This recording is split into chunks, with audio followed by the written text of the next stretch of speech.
get started. And my name is Amin, and welcome to Middle East Books and More, which is a project of the Washington Report. And so you have to take free magazines. That's the ticket entry. And we're with Jordan Denari Duffner. And so we'll jump into a discussion about Jordan's book in a little bit, but just a little bit about Jordan. She and I actually went to Georgetown undergrad together. We overlapped slightly. I believe I was a freshman when you were a senior. Yeah. And so you're currently pursuing your doctoral studies, PhD, and you did a lot of work with the Bridge Initiative, which is also based out of Georgetown. Yeah. Correct? So I'm a Hoya through and through. Okay, so you've stayed in the Georgetown bubble basically for a good long time. And so Jordan is a leading Catholic voice when it comes to Muslim-Christian interreligious dialogue and relations. She has appeared on the BBC, on Al Jazeera, been featured in the Atlantic, correct? Not the Atlantic. The Post. America, yeah. the Post, and and appeared in BBC, Al Jazeera, and the Washington Post and Time. Yeah. So, and the book that we're discussing today is Finding Jesus Among Muslims, which has been named as one of the top books of 2018 by the Association of Catholic Publishers. And without further ado, just tell us a bit about your book. I know that it's a very personal journey. It's a reflection on a very personal journey. So, Great. Well, again, thank you to Amin and to the bookstore for having me. It's a real joy for me to be here, especially since Amin is a fellow Hoya, and the Muslim Students Association at Georgetown was a group of people that was really important in my life at Georgetown, and so getting to have this conversation with Amin, who I met through the MSA, was really cool. So thank you again for hosting, and since Christmas is coming up, I would just give a plug at the beginning. If folks want to purchase this, at the end I'll be signing copies, and so I'm happy to do that. So the book, as you said, very much grew out of my personal life and my personal journey, which didn't just start at Georgetown, but also back home in Indianapolis, Indiana, where I'm from. And I can give an overview sort of my journey in a little bit more detail, but the book is effectively about how interreligious dialogue with Muslims can deepen our relationship with God. And I'm writing particularly for a Catholic Christian audience, which is the community that I come from. And so in the book is split up into 3 sections, and the first talks about how interreligious dialogue with Muslims as people can deepen our relationship with God, so the emphasis is on personal relationships. The second part is about encountering the religious tradition of Islam, so scripture, poetry, art and architecture, practices, spirituality, things like that. And then the third is what happened to me is that I found that through my encounter with Muslims and Islam, I was propelled back to my own Catholic faith in a new and rejuvenated sort of way. I found that seeing the beauty in the Islamic tradition and in my Muslim friends made me want to look for that in my own Catholic faith as well, after a period where I had really I'd been kind of skeptical or doubting and not really sure where I fit or where I wanted my religious what I wanted out of a religious community, or where I felt I fit in. So that's the basic trajectory of the book, and it covers my early years growing up in Indianapolis, my time at Georgetown, and also the time that I spent living in Amman, Jordan, which I know you have a connection to as well, spending some time studying in Amman. And so could you give us a little bit of info about the structure of how your book is set up? Because I know you begin, your intro is really good in the sense that it's very mathematically formulaically laid out. It reflects what actually takes place in the book. Yeah. So if you could just give those who have not gotten the chance to read a bit of an overview. Sure. So in the introduction, I kind of take a step back from my own personal experience and talk about how the Catholic Church as a whole would view interreligious dialogue and the importance of interreligious dialogue from a Catholic perspective. And much of that I was not really exposed to as a young person, growing up in a heavily Catholic community. So it was only sort of after my engagement with Islam that I learned that my Catholic faith tradition was actually promoting this as well. So the book opens with sort of a general overview about what is dialogue about. What are we as Catholics? Why are we called to this? And I break down the three sort of areas in the book, talking about personal relationships, about the religious tradition of Islam, and then my sort of coming back to Catholicism. But ultimately, what is at the center of those is a spiritual journey and a relationship with God. And for me, interreligious dialogue should be centered around God. And that's a lot of times when we talk about interreligious dialogue, I think two different sorts of things come to mind, and this is what I try to dispel a little bit in the introduction to the book. Sometimes people think that dialogue is just about sitting across a table and talking about theological topics. That's a form of interreligious dialogue. Sometimes people also think that dialogue is simply about working together across religious lines to solve social problems. And for me, I think dialogue is more fundamental. There's something more fundamental about it. And it's that, in the case of my own experience, you have Catholic Christians and Muslims who are drawn together by God, that this is a journey to God together, a journey with God at the center. And the metaphor that I use in the introduction of the book comes from a Catholic priest who lived in Algeria in the 80s and 90s, and he talks about dialogue as digging a well to God together. So it's this common task that we take up, and what we find at the bottom of the well is not water that belongs to Christians or Muslims, but it's God's water. So it's this common journey that we take together. And so that's something that is really at the heart of the book and is really important. At the same time, I want to be clear, and I think this comes through in the book too, that this isn't just all up in the sky, theoretical, having happy thoughts and thinking about God, but it really has to manifest itself in the way that we're treating one another and the way we live out our faith. And so I talk a lot in the book also about what I think Christians need to do when it comes to addressing Islamophobia and things like that. Towards the end, I think you do give a little bit of a layout, or should someone seek to engage in interreligious dialogue, what is almost a roadmap, so to speak. Right. So the after the three sections about personal relationships, the engagement with the religious tradition, and then talking about coming back to my own Catholic faith, I really engage with what are our responsibilities now? How do we not only live our Christianity out in maybe a more pious way, but in a way that's more faithful to what I think are the teachings of Jesus to stand with those who are victimized and marginalized. And so I talk about some of those challenges and experiences, and then, as you mentioned at the end of the book, give some suggestions and a roadmap, and give people ideas for things that they can do. I give a list of Muslims to follow on social media and things like that, because I think one of the things that people always think about interreligious dialogue is that it has to be in person, and it has to be this, we're sitting down across from each other at a table having a discussion about faith, but I think it's really this lived long-term engagement. And the Catholic Church talks about the dialogue of life, where we're sharing our joys and sorrows, and for me, that's what interreligious dialogue is ultimately about. It's this lived sort of relationship. It might have more formal elements too, but ultimately it's about how we live. And how we lived relationships, I'm assuming you mean with others of other faiths, correct? Absolutely.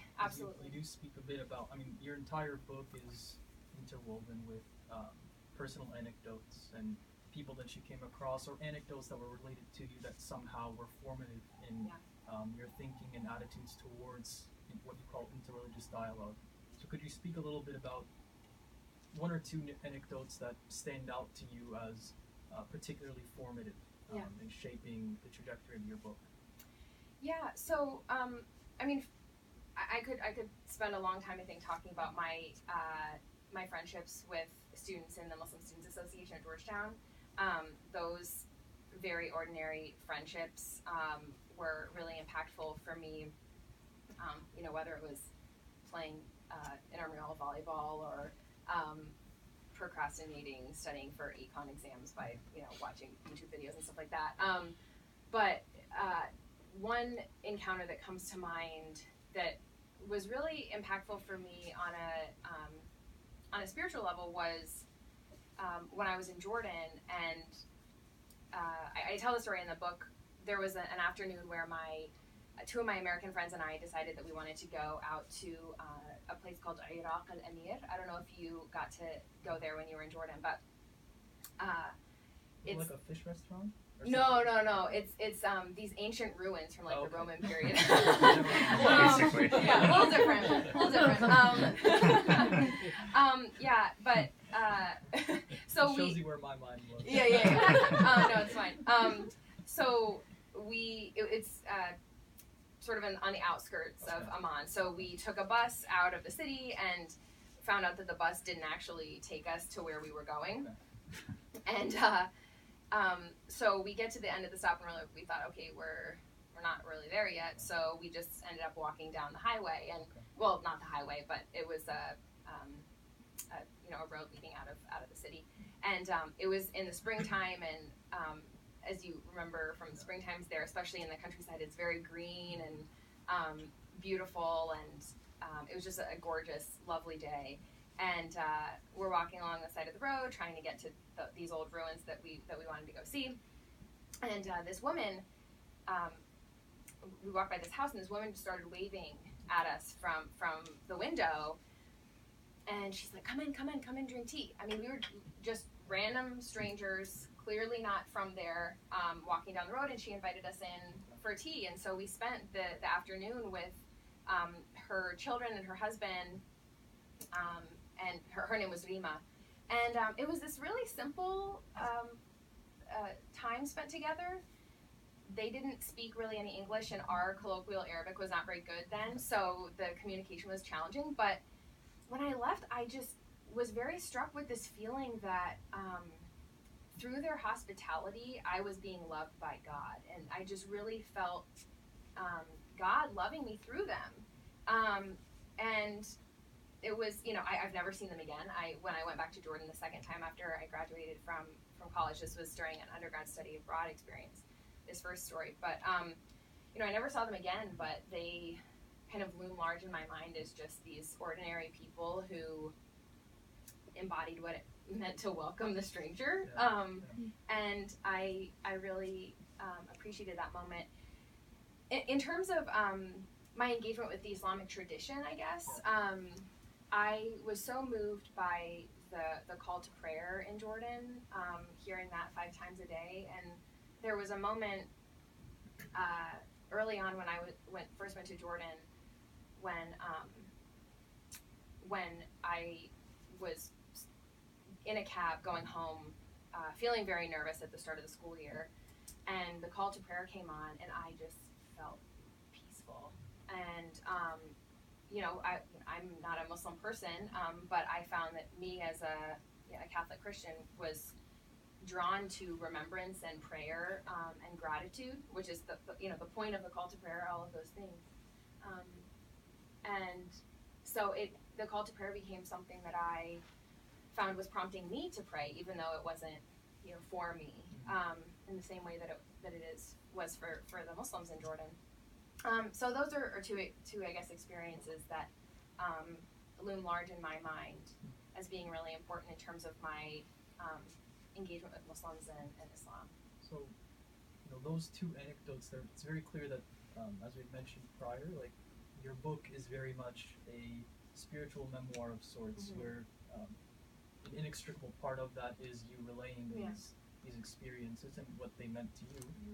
But who exactly are you writing for? So, like, when you wrote this book, is the target audience your Catholic parish, like your community back home in Indiana, or is it like Catholics worldwide? Is it Muslims and Catholics? Is it just anyone? Was there a targeted audience of your book? Yeah, so the main audience of the book is Catholics for sure. I wrote the book with a Catholic publishing company, so that was very much the intention. That being said, I know that I know that a lot of other people read it, and I hope that they do. You were kind enough to do a write up on it, and I've been really appreciative to hear Muslim friends' reactions to it, and I've been really it's been really heartwarming to know that Muslims have felt that they can give this to a Christian friend, which a lot of Muslim friends have told me. And the reason that I wrote it for this audience was because I really felt a book like this was needed. When I was at the Bridge Initiative, I did one of the big projects that I worked on was a report on American Catholics' views of Islam and Muslims. And so that included a nationwide survey of Catholics' views on Islam and Muslims, but also media analysis, so looking at Catholic publications and how they talk about Islam and Muslims, and then also looking at existing books that Catholic publishers were putting out for a lay audience. This was with the Bridge Initiative? It was, okay. yeah. So your own Fulbright research also focused on how, I guess, Christian media in Jordan impacts Muslim Christians. Yeah, so for me the media question is really interesting and media portrayal, and I think so much damage can be done by poor media portrayal and discussion, and not just news media but other forms as well. And so in doing this research specifically on Catholics at the Bridge Initiative, and one of the reasons why we focused on Catholics for this research at Bridge was Georgetown is a Catholic and Jesuit school, so we felt that was important, and also there hadn't been much research done.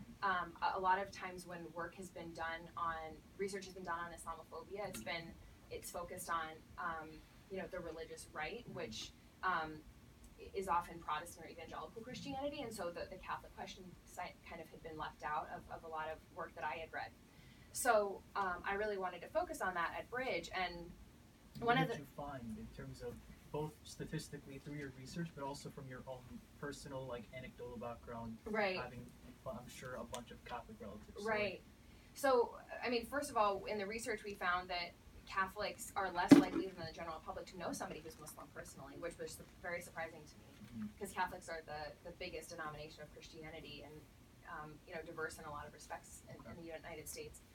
And we also found that Catholics generally didn't know a lot about Islam and had more negative views of Muslims than positive views. So I mean, this is really troubling to me, knowing also that the Catholic Church teaches a positive view of Muslims in its teaching from the Second Vatican Council. So I had this sort of data that I knew, and I had also seen in the research that of the few Catholic books that were out there on Islam that I felt like I could recommend to someone, they weren't selling well, and the books that were selling well were fear-mongering and scapegoating and misinforming and things like that. It is surprising to me, because I would have also intuitively guessed that if you're talking about a more anti-Muslim energy among those who identify as Christian, you would think it's more Protestant, just given that, also just looking at, like, let's say, the history of how certain communities entered the United States, where Catholics were facing something very similar to what you start to see post 9/11 especially. So that's, to me, a bit striking. So if you could speak a little bit about, and if there's any, sorry for a bunch of questions. No, it's helpful. I appreciate are it. there sort of marked differences along ethnic lines? For example, Latino Catholics versus white Catholics. So with my study, we were only able to survey English-speaking Catholics. Okay. So Catholics who are primarily Spanish speakers would have been missed in our survey, unfortunately. So it's hard for me to say anything definitive about what the white versus Latino kind of split would be. Also, keeping in mind that those are not the only two demographics, even though they're the two most prominent ones in Catholicism in the U.S. Sorry, what was the? I was just curious, based on your research, based on your anecdotal being plugged into the Catholic community? What are some of the hard trends you've seen? Right. So it's unfamiliarity with Muslims, not knowing Muslims personally, and unfortunately often being exposed to not just no information but misinformation. So some of the Catholic voices that have the most sway in conversations about Islam, at least not at the hierarchical level, but in terms of like the lay level or the popular level, those are voices that I don't think are portraying Islam and Muslims in a fair and charitable way, in a way that jives with our teaching and the way that we're supposed to approach people of other faiths. And so, I mean, you asked about my anecdotal experiences. Growing up in my Catholic community, I knew a couple Muslim students at my Jesuit high school, because I went to a Jesuit high school, and I think you mentioned your book, maybe Nader? yeah, another Georgetown student. Okay. Yeah, he also went to he ended up going to Georgetown and went to my high school. So I knew him, and some other students. Our Catholic school is only about 50% Catholic, so it had a fairly interreligious student body. That being said, my engagement didn't really start in an in-depth way until I got to college. But what I noticed even back in high school in my Catholic community was that people were conflating the terrorists they would see on TV with ordinary Muslims. So there was a chain email that was forwarded from, this was back when chain emails were a thing. There's still a thing in some circles. Yeah, I guess. Now it just happens on Facebook most of the time. But right.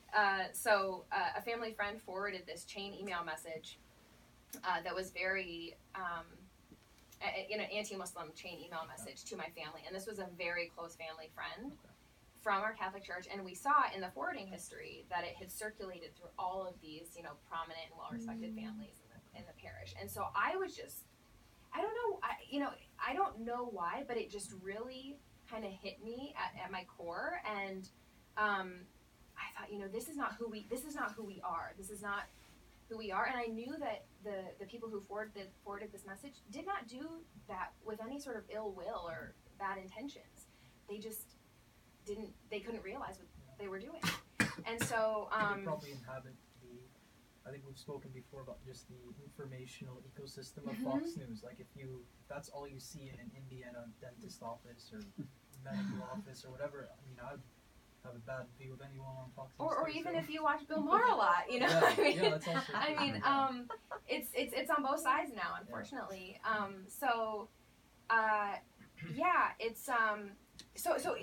couldn't blame these people, but really since that moment, a lot of what has driven me in my work is, how can we make sure that sort of thing doesn't happen again, and worse, because I know that our faith tradition calls us to something different, and that's in many ways why I wrote the book and wrote it for this specific audience. It is kind of a niche audience, but no one was writing to it. I mean, the only person writing to it who was selling books was Robert Spencer. Yeah. Still, whenever I'm at the bookstore, so I have to look up all these books, and his books are always number one when it comes, or top 5 at least. And so. I'm never gonna. Who is that? He's Robert Spencer. Not top 5 of our readers. Yeah, definitely. Not affiliated at all to the books. He's on Amazon. He's affiliated He's the with. white nationalist guy? That's Richard Spencer. Spencer. Robert Spencer and Pamela Geller were very much behind the Ground Zero Mosque controversy, a lot of the conspiracy theories around Sharia law and that sort of thing. So, I mean, I know a lot of Catholics don't realize that someone who has been behind a lot of the big anti-Muslim movements and moments in this country is writing these books that are then being recommended on major Catholic media outlets and things like that. So, I hope that this can be, another voice.